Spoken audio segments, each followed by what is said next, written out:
My name is Jason, and I'm a community organizer here in Chicago.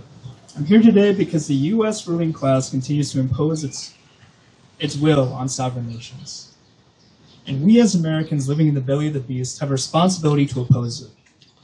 Since the Monroe Doctrine, the United States has treated all of Latin America as its backyard, a region to be exploited and destabilized for the benefit of U.S. corporations and powerful elites. That tradition has not ended.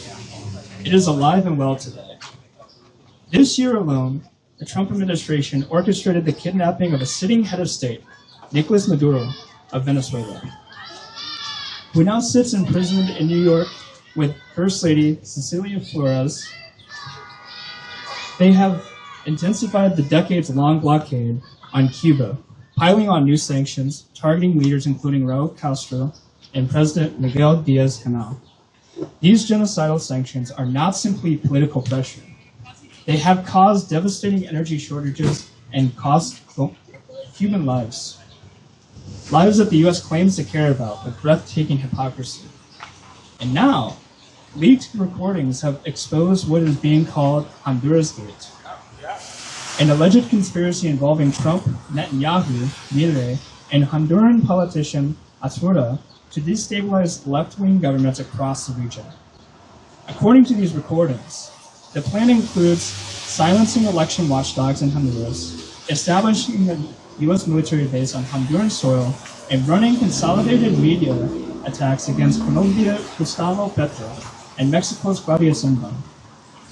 This is not a conspiracy theory. This is a coordinated assault on Latin American democracy, and it must be called out for what it is. We know what right-wing U.S.-backed governments bring: corporate trade deals and enrich multinationals, militarized police forces, and brutal violence against working-class people. History has shown us this before, from Chile to Guatemala to Brazil. We will not pretend we don't know how this ends. And here at home, while our tax dollars fund coups and military bases abroad, while loans flow to far-right governments, our families cannot afford health care. Our communities go hungry. And this country just produced its first trillionaire. Enough.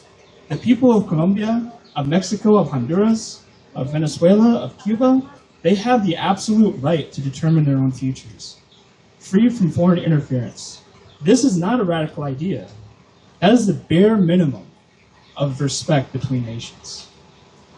Out of Latin America, hands off Colombia. Let the people decide their own future.